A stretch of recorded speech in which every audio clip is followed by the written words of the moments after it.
Hello everyone, it's time for us to go and take a look at the Apple Watch Series 9 and compare it against the Apple Watch Series 6 and see which specific Apple Watch is the better one for you. Now, if you have all the money in the world, please buy the Series 9. Even if you don't have all the money in the world, the Series 7, Series 8 in the used market, or even on Amazon, are still fairly cheap, so I'd recommend just buying those ones. So if you want to buy an Apple Watch, links will be down in the description. You can get them from there and you can help support the channel at the same time. Now, starting off with the outside, the Apple Watch Series 6 is a very interesting watch because this was actually the last time Apple kept that 40 and 44 millimeter sizes for those specific main, Apple Watch Apple makes. Now with the SE models, they still make the same sizes, but with the Series 6 on the front, you're basically getting that 40 and 44 millimeter casings inside of that watch. So it was great. My Series 4 has the same type of styling as well, and it looks fine. I don't really care too much about it.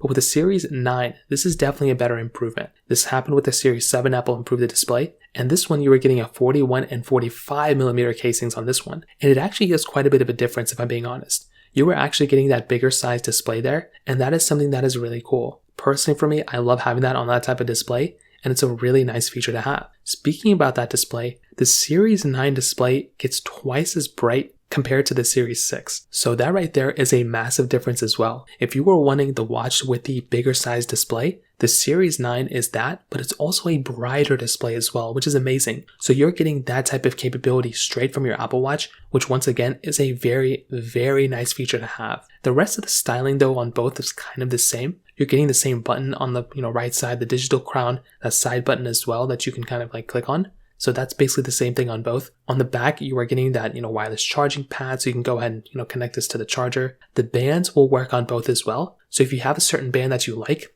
and you think it's only configurable on one watch, if you get the same watch sizes, the bigger one or the smaller one, you will basically be able to use those bands on your Apple Watches, which is amazing. And that, once again, is a really, really nice feature to have. So once again, with the outside, the main difference you're going to be getting is with that display on the front. Now, in terms of the software update on both, the Series 6 is pretty much still supported with software. The Series 4 is still supported with software. So theoretically speaking, we should be able to get another maybe 2 years of watchOS updates from this thing. The Series 6 came out back in 2020. So it's not like the oldest watch in the world, but it's getting 3 years old now. So if you're somebody who wants to go and pick up that next watch, that would make a little bit of sense. Maybe if you can still, use your Series 6 for another 2 years. But if you're somebody who wants to go and take it up a notch, well then that next Apple Watch, which would be the Series 9 or the Series 7 or Series 8, would probably make a little bit more sense. The Series 7, 8, and 9 are more similar, I think, than the Series 6 is to the 7, to be completely honest with you. So that's one thing to keep in mind there. Internally though, we are getting a few different chipsets. With the Apple Watch Series 6, you were getting that S6 chip inside,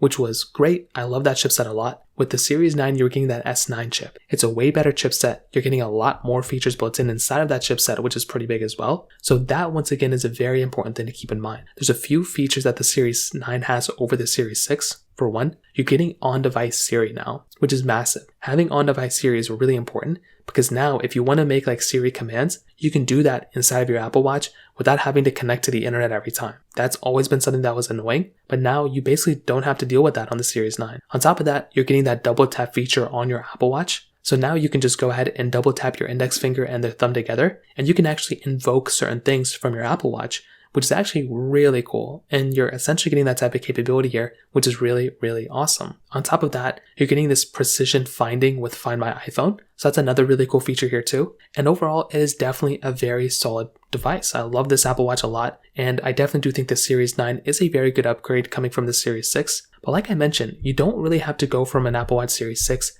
to a Series 9. You can go from a Series 6 to a Series 7 and still feel like you have a pretty big upgrade, especially if you go from a Series 6 to a Series 8. That's a really big upgrade as well. So that's kind of how I see it. Definitely the Series 6 is still worth it. The Series 9 is definitely better, but there's a lot of in-between Apple Watches that you can buy as well that might still be able to be totally fine for you, and still, you'll be able to save some money there too. So that kind of covers it up there. If you have any other thoughts or questions, let me know in the comment section below. Hit the like button, that would mean so much, but definitely hit that subscribe button. More importantly than everything else, I love every single one of you guys. Hopefully I'll catch you guys in the next video. Peace out till then.